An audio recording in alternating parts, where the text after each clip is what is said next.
Sorry, it took me a little bit longer than anticipated, but there was a lot of information to consider.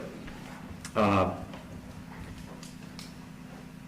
me just start by saying that, as multiple people have observed, that this is a particularly difficult case because there's really nothing that the court can do that's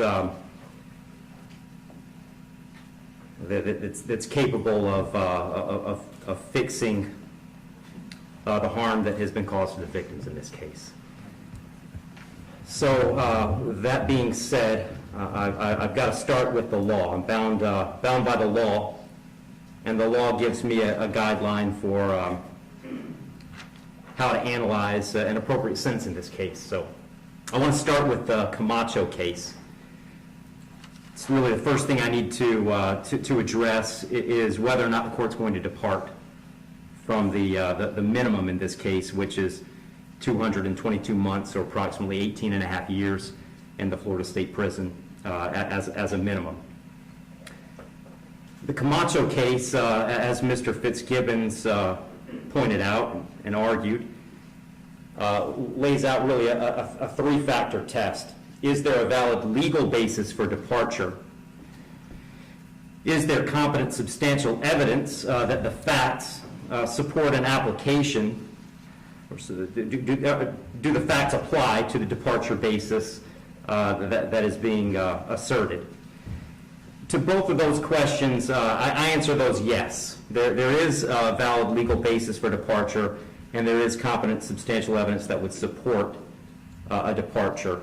And really, I'd find that as to all of the departure bases argued, with the exception of the disparity argument. I'll just comment on that one for a moment. The defendant has argued that an available basis for departure is the disparity between the guidelines and the sentence that Mr. Barano got. I don't agree with that. I agree that disparity could potentially be an available legal basis for departure. But in this case, I don't think it applies because I do think that there are important substantive differences between the facts as applied to Mr. Barano and the facts as applied to Mr. Heron. The state's put those on the record. I won't elaborate on it too much other than to say I think that the difference, the age of majority for Mr. Heron is one of those.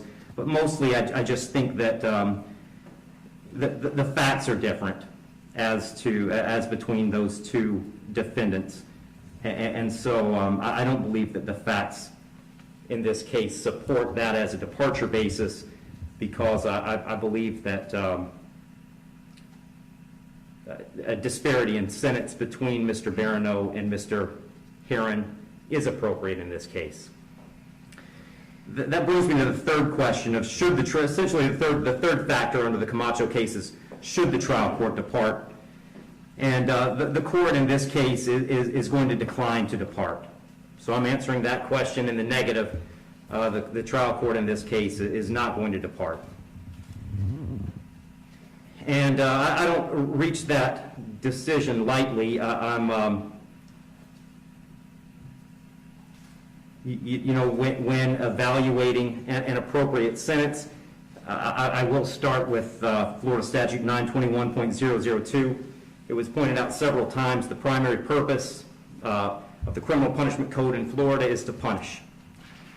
And I've got to take into account the severity of the primary offense and the circumstances surrounding the primary offense. When I take into account circumstances and severity, a lot of what I'm taking into account really when I sentence is intent and harm.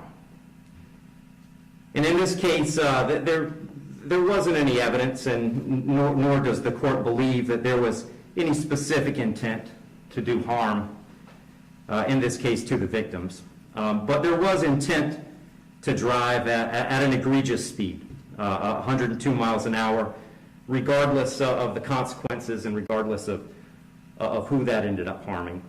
And then the second part of that, the second component, is the harm caused, and in this case, it's just impossible to have greater harm than the harm that occurred in this case, which was the loss of a mother, loss of a baby, and really the loss of a family as it existed when this occurred.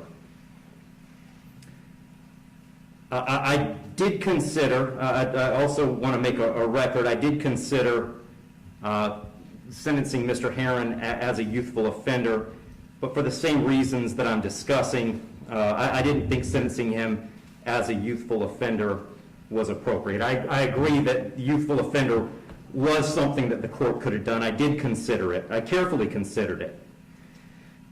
But the court just found that due to the serious nature of these offenses, the extreme nature of the conduct, and again, the level of harm, that a youthful offender sentence was not appropriate.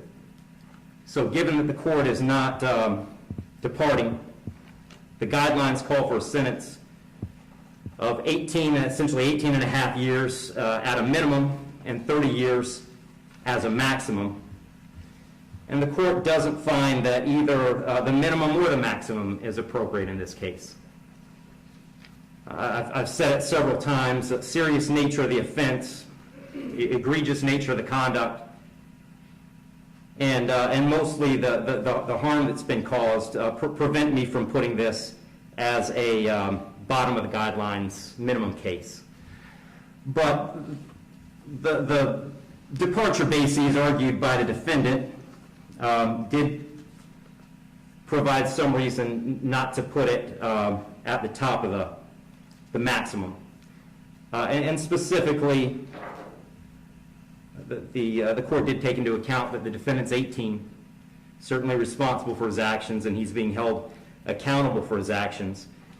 But the age of 18, the court finds, is a mitigating factor and shouldn't put this at a maximum. Also, the complete lack of prior criminal history is something that the court considered as preventing this from being at the top. So having said all that, the court is going really toward the middle between the minimum under the guidelines and the maximum punishment permitted under Florida state law.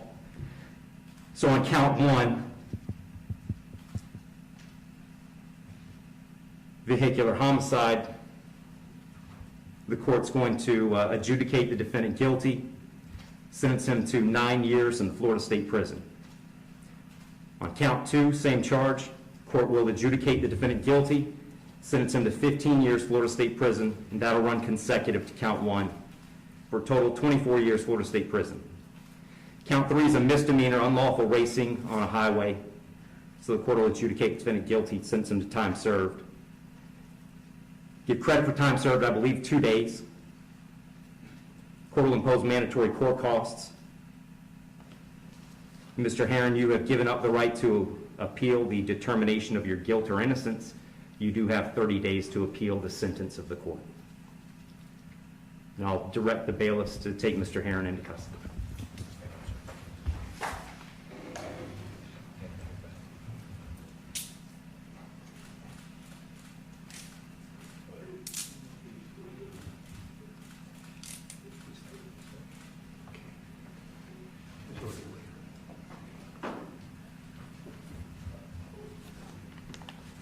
Wish you well, Mr. Heron.